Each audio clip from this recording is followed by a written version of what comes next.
Everyman Podcast. Yeah. Oh, we're back. Velvety, baby. That's right. Velvet Tones coming at you live. Velvet velour tones. And in beautiful, crystal clear, high definition audio where available. Non-flammable. Non-flammable. Flammable.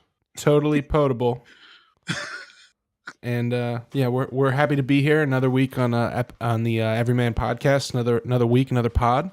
Yeah, baby. And we're trying out some new gear. So I think we finally got it dialed in, big dog.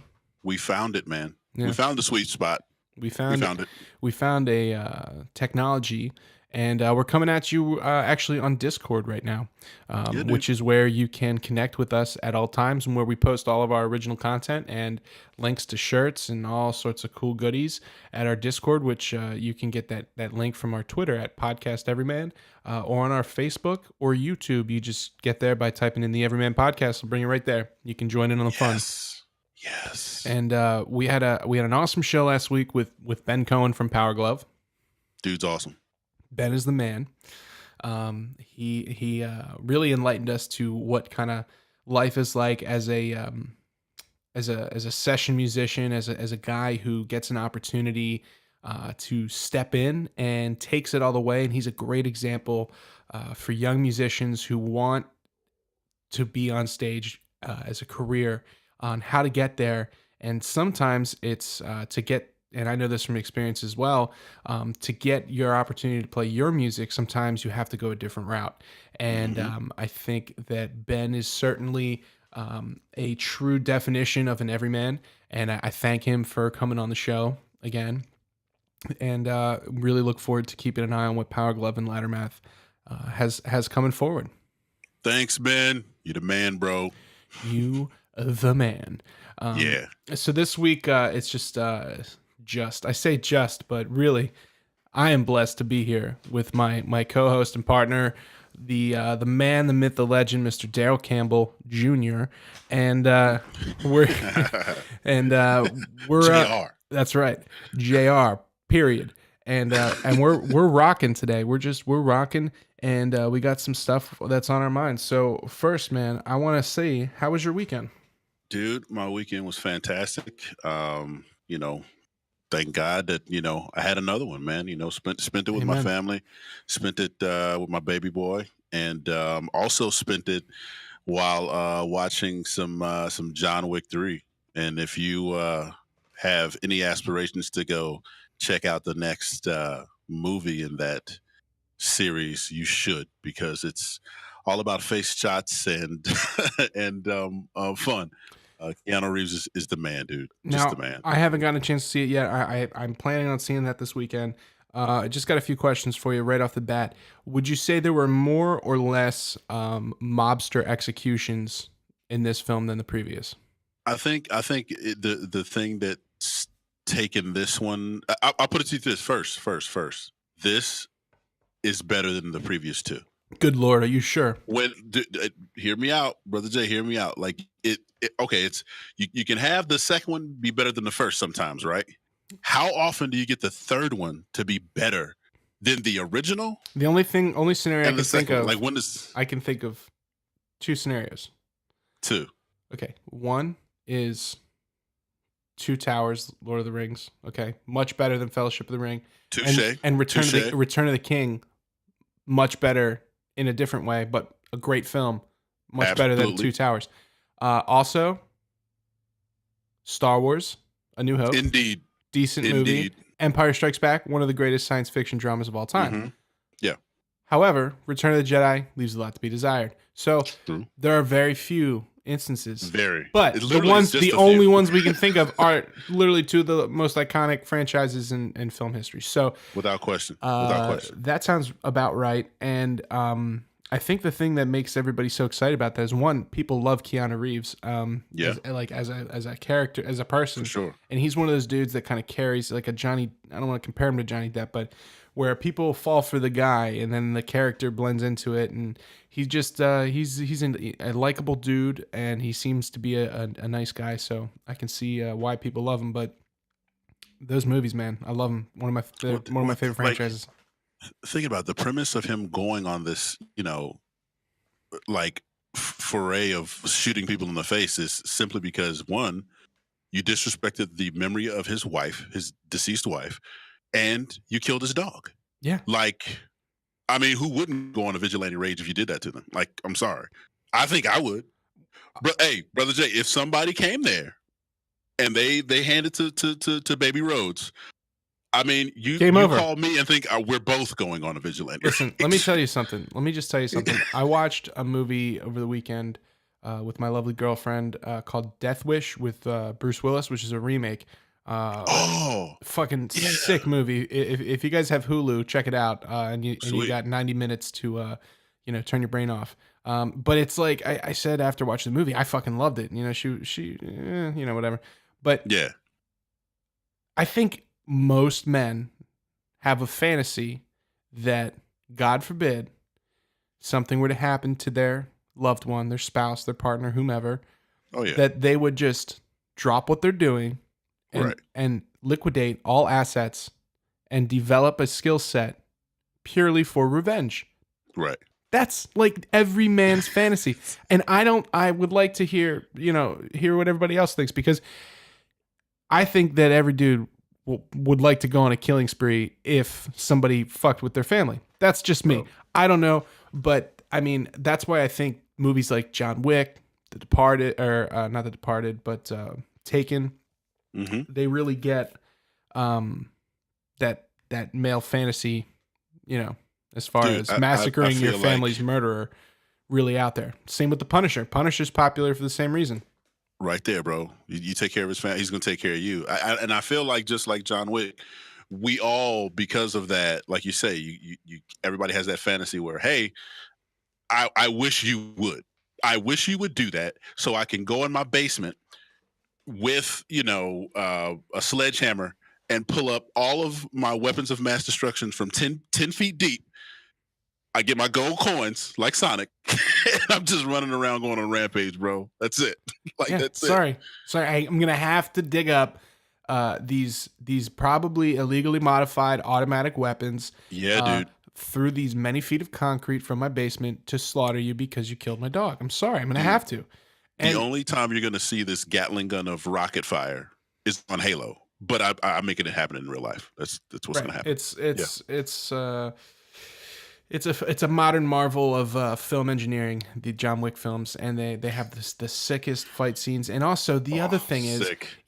it's pretty sick when you get a video of Halle Berry come out shredding a 3-point firearm exercise where she's going Mm. through and doing the 3-gun, bang bang bang, and switching Oh, dude. firearms, and she's getting fucking ripping headshots at 25 feet with a rifle. And it's like, dude, I believe it when you're shooting up a hotel, when you're showing that much dedication to your craft. And Dude. Keanu Reeves does that all the time, which is really, he gets into his roles like that. And I know he's really into the firearm aspect and the horse riding and the driving. Like, he does most of his stunts in driving. Like, what the fuck? It's Dude. like Tom You got Cruise. John Wick on a horse, bro. Yeah, come You on, got John Wick get the fuck out of on a here. horse.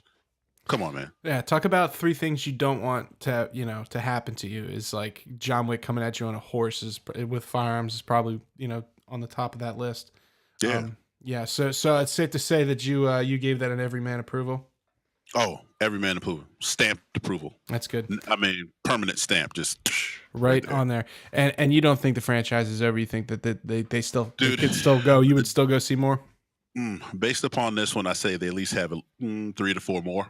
At least three Yeah. to four more. Yeah, I think this is almost going to be like a James Bond type character where you can go forever with maybe different people. I don't know, or Yeah. maybe it rides with him. I don't know. I will have to make my assessment once I see it for myself, which I'm guaranteed to, since you've sealed it and dealed it, my You friend. know what I'm going to say too? I'm going to say this, and I'm just put it out there. I think that, and even though John Wick is a, fictional character, I think that if he had a podcast, he'd listen to the Everyman podcast. You know why? Because he grinds it out, bro. Yeah, and Just does it.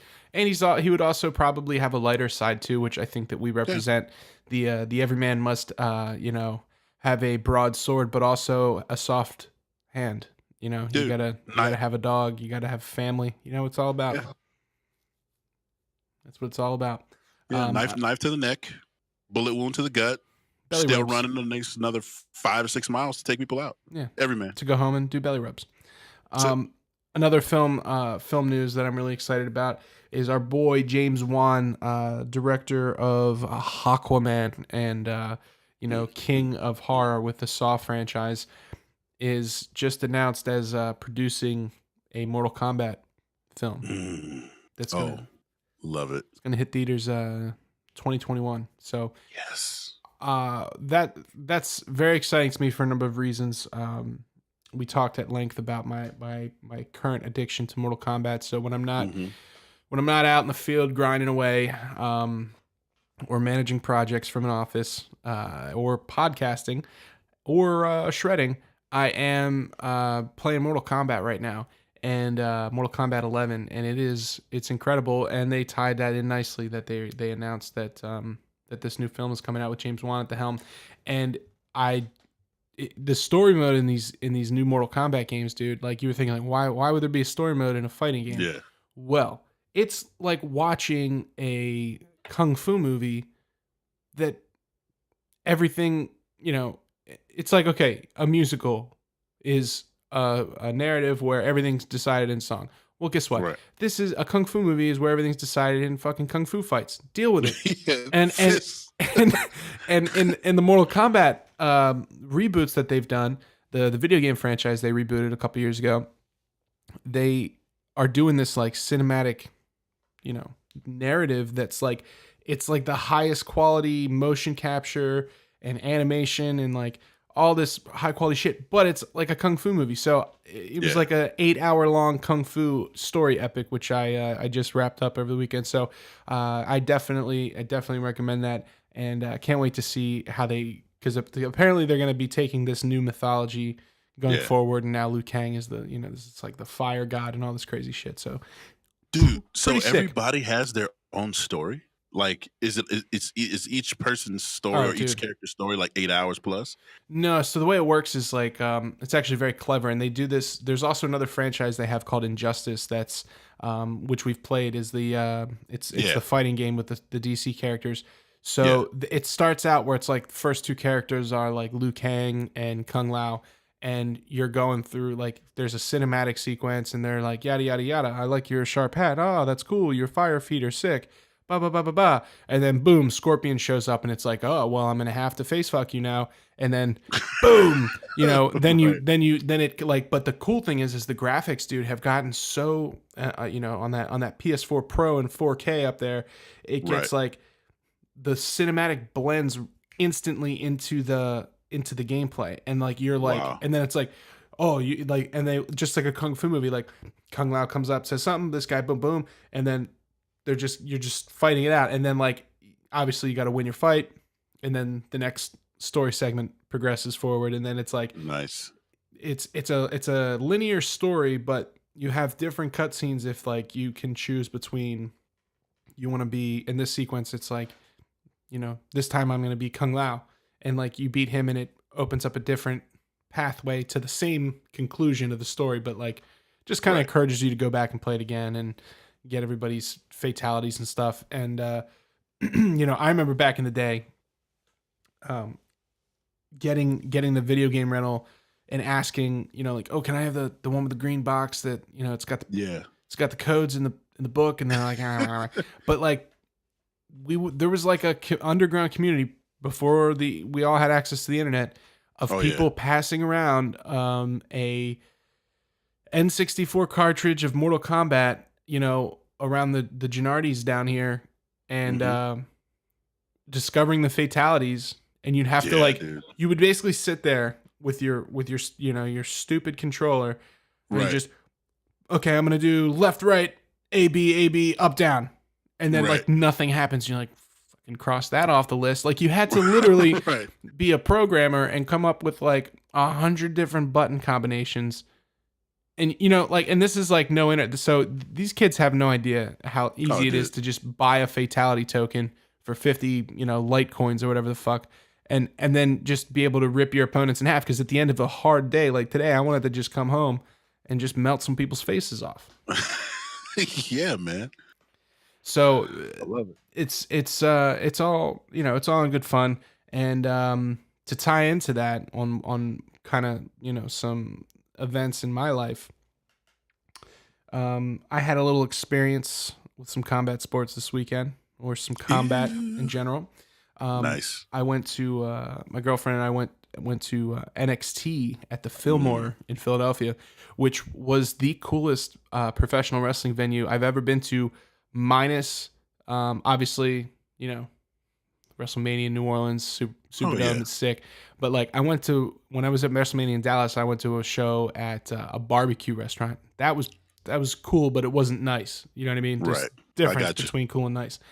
Yeah. The Fillmore, if you've ever been, it's got these like beautiful chandeliers that are hanging down. So they had like the ring stationed in front of the stage, and they had steps coming down to it.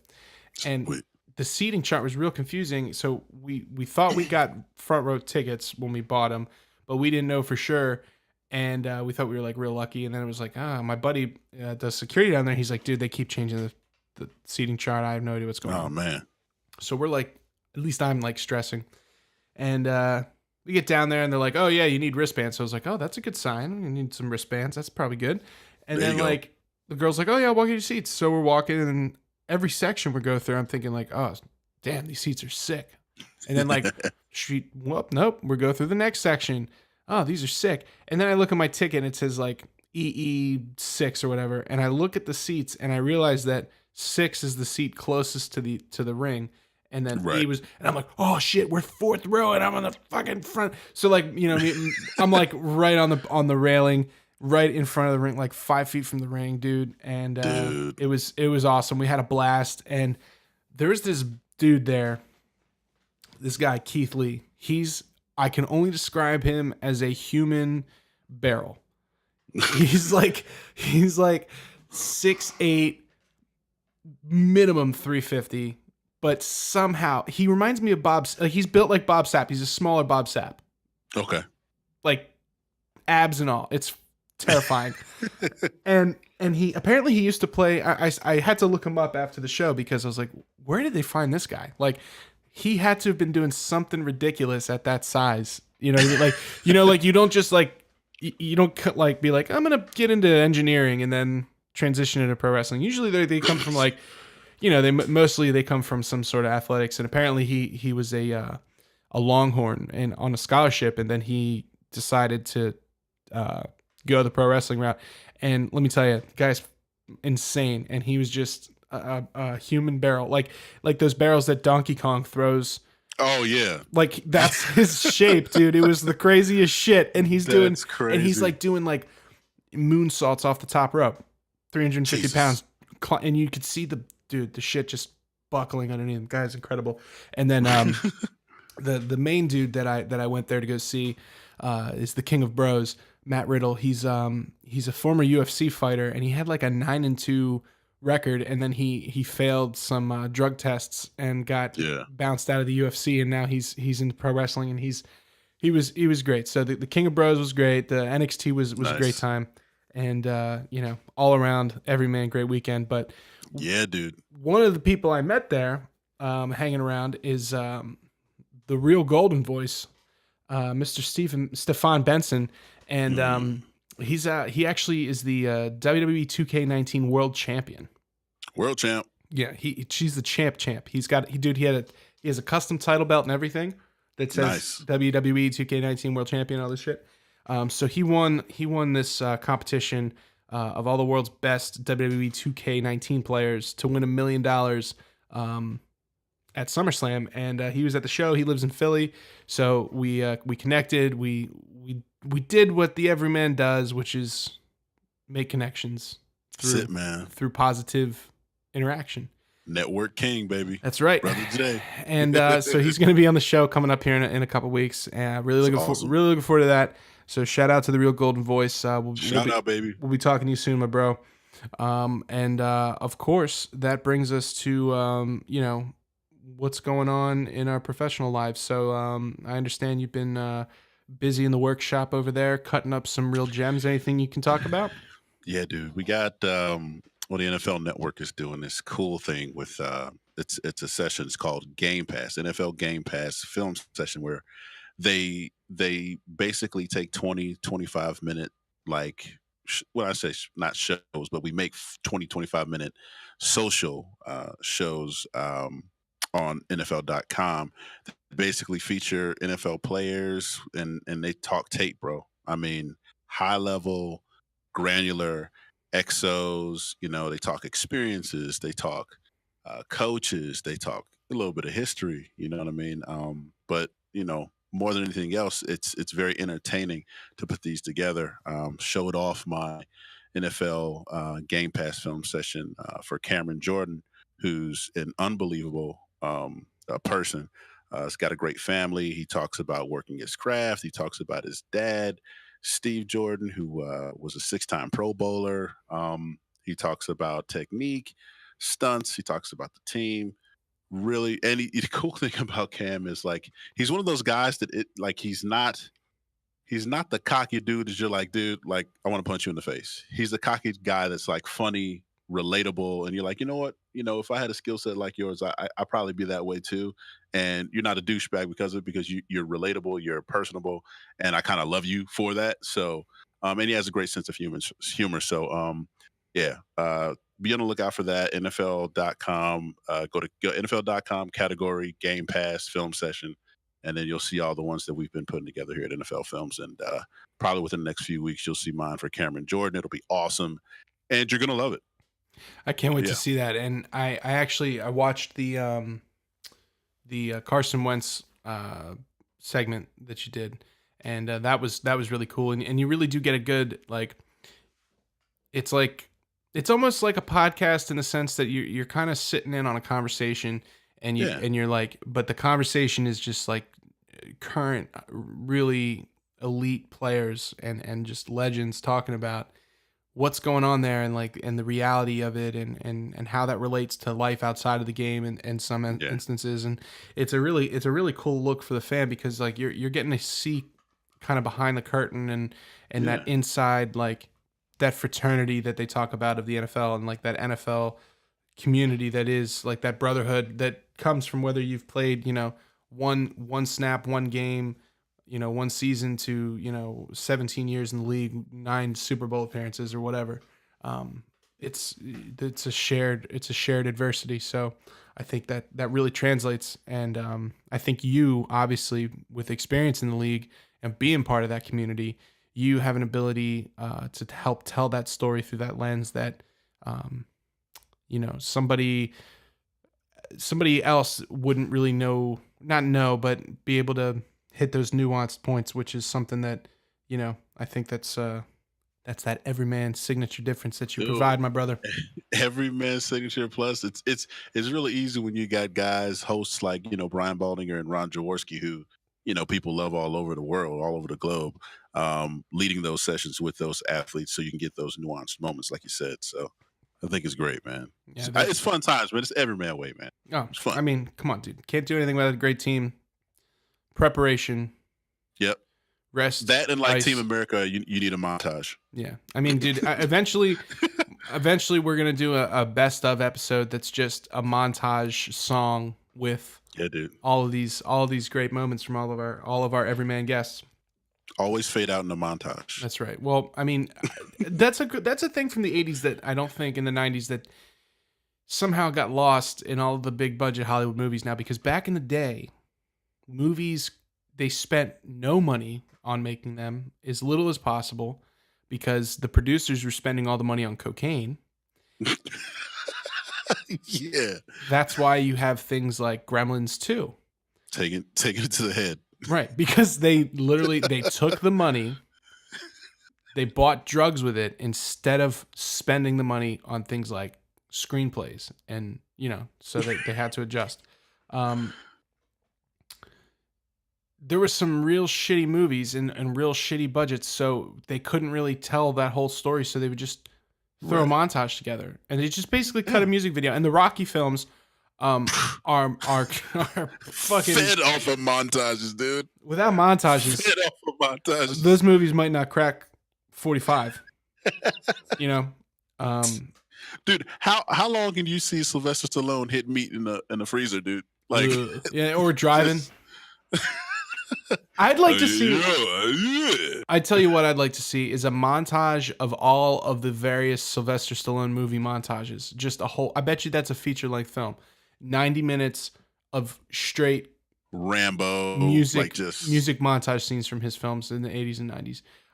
But you know what? Gotta respect, gotta shout out the Sly Man because he's still getting it and he's got all these tattoos now yeah, and dude. he's like 100 and he's still jacked. 200. Um, yeah, I'm a big fan of his work, Yeah, both dude, in and out of the cinema.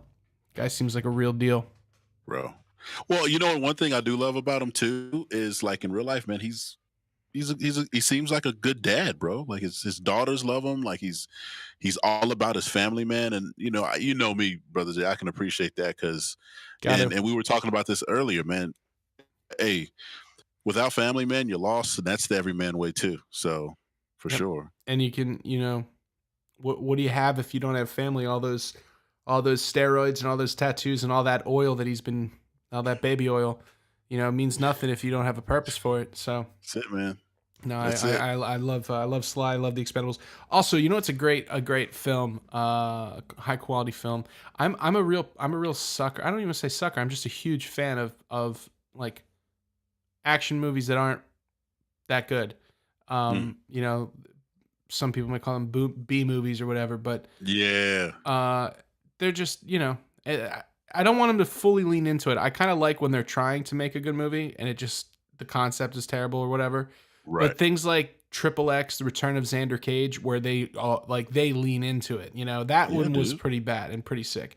Yeah. Versus like the Fast and Furious, where it's like, okay, this is or John Wick. It's like really quality. Yeah. I like those shit ones.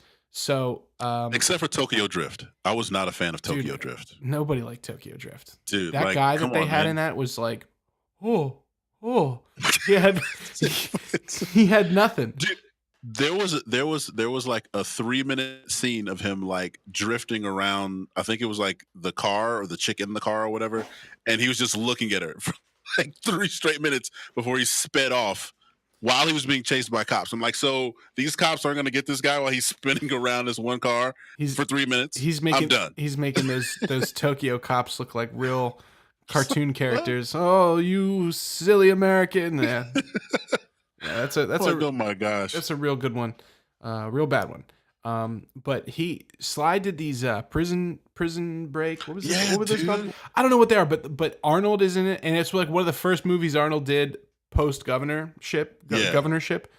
Yeah. And he Was that basically the Expendables? Was that the no was no that no. the It's like I think it's called Prison Break. I think, Is and it like really? and he essentially escapes from a puts himself in prison just to break out, and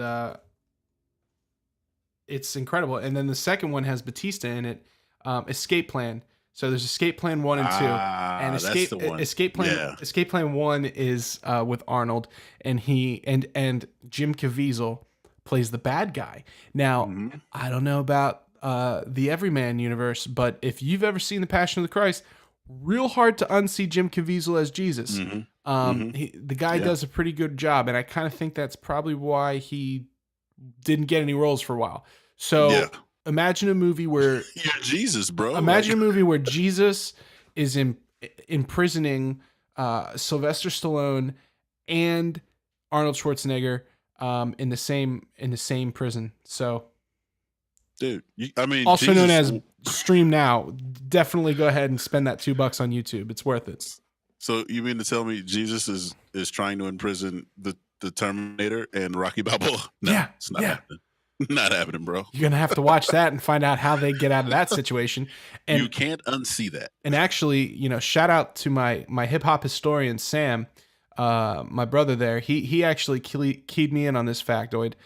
For all you 50 Cent fans out there, 50 Cent actually produced that movie, which is why he's like in the role of tech guy. The classic. I mean, every Nice. action film you need a tech guy. Oh, that's the one. So he's like the nerd dude that's like infiltrating all the the operating systems for whatever Yeah. that I've seen those. Yeah, dude, Yeah, it's he's not classic. believable. No. He's not believable in No, that no, no. role. No, It's just not. I mean, I'm sure He's got too many muscles, I'm bro. sure Like you he's a can't. smart guy, but right, he does not have the body of a IT professional. Yeah, And nerds can't have traps, bro. no, It's just not like it's that. It's impossible. very well. I mean, not nerds like that. Not those kind of technical Not nerds. like that. You got to spend a No. lot of time indoors to get those, and not in the gym. Yeah, Those yeah. are muscles of a different kind, and Dude, what we was the love those movie with muscles. what was the movie with The Rock and Kevin Hart where like The Rock was like a nerd but he was huge. Oh, where He he wore used to like be a fanny fat pack. guy, and then he got Yeah. skinny, and then he became The Rock. That was Central Intelligence. That one was honestly a little weak. Yeah. But you know, But was the nerd character of The Rock believable with the traps? I don't think so. no, no. Yeah, no. I mean, the Fanny pack, jorts, no. the jorts helped, but Mm, dude, yeah, yeah. you're Dwayne Johnson. You can't unrock yourself. I'm sorry, it No, you doesn't. can't. When you spent 20 years in Hollywood now, taking it over, you can't just become a cool guy. You know who does do that too? Well, though, is John Cena. He really Absolutely. he shows his ass a lot, and I mean in the sense of he makes a fool out of himself, and he does it very believable, and you kind of believe him as a shithead, and as like he's good as that kind of gym douche guy you want to hate, and also like funny stupid. So Yeah. big fan of his work, as I told WWE Pete, WWE superfan Pete, who I just wanted to, I don't want to forget this point. I have a deep appreciation for pro wrestling superfans, because everyone, whether you're a football fan, a hockey fan, soccer fan, whatever it is, you can understand why someone would throw away their plans every Sunday for a calendar year to dedicate their lives to supporting that team, doing the face paint, showing up, really rooting on their team. I mean, that makes sense. Mm-hmm. What is hard for a lot of people to understand is the super fans of pro wrestling. And to me, when I look at those guys who, their hobby is going to pro wrestling shows, and not only that, but they're going to be the best going to pro wrestling shows guy. They're going to have a sick outfit so that they get on camera and they look the part, but they live the part because they kind of they get sucked into that pro wrestling universe. And Superfan Pete, I see him all the time at shows. I got a chance to talk with him and I get a photo with him. Dude is the man. And if you ever watch any pro wrestling shows in the Philadelphia area, you've seen this guy. Long hair, always wears sunglasses and wears Zubas. He wears these black and white Zubas pants, but he's been wearing them for 30 years. Yeah, so 3 decades. They're not ironic, folks. These are Zuba Pan faithful. Yeah, they're original, and he means it. So, shout out to Superfan Pete. Big ups. Yeah, so that was all in all. It sounds like we've had a successful run here at the Everyman, and I wanted to touch on a little bit about my new 9 to 5 gig that we touched on a little bit in the previous episode. So I made a move in my day life. As I am like a night podcaster, like Blade, kind of a day walker, if you will. You're really a superhero, bro. Yes, like Switchblade of Blade. I'm his little buddy, butter knife. Yeah, and butter knife. I'm sorry. Nah, it was a good one. It's a good one. And I made a move because I was looking for some career growth opportunity, and an opportunity where I could go somewhere that my kind of thinking outside the box and management skills would be utilized. And I got an opportunity there with a company that was fit all those categories. So took a little bit of a leap of faith, which is required sometimes if you're going to follow that everyman path, because the shit in life that's worth having is hard to get, which is why not everyone has it. And I'm not talking about material things. I'm talking about security, wellness, health, family, love, all these things you got to work for. And to have those things and grow those things and nurture those things, you need to be able to provide for them. So I needed to put myself in a position that I could do that the best way possible. So I did that, and part of the job is going out into the field occasionally. So project management is essentially, making sure things happen the way they're supposed to happen for the people that asked them to happen. Yeah. Pretty straightforward. So I actually got myself out into the field today, and I moved around some 3,000 pound ATMs with one other Like a dude boss. because they said, "Hey, Boss.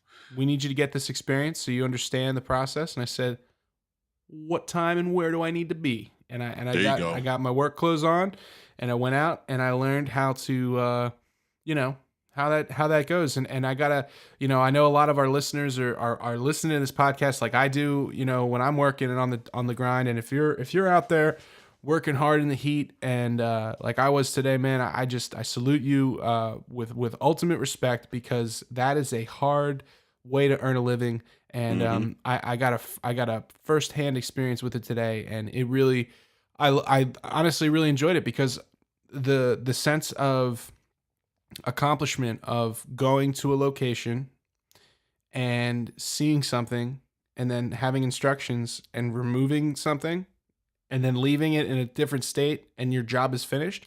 Yeah. It's like I imagine the feeling a baker has when they bake a cake and then somebody buys it. It's like it goes out the door, and it's like the feeling I had, when our music went to the NFL, and it's a sense of satisfaction and completion that you don't get from, other forms of work that I've done and had experience with. So the physical labor and sweating it out, and let me tell you, dude, these things are fucking heavy, bro.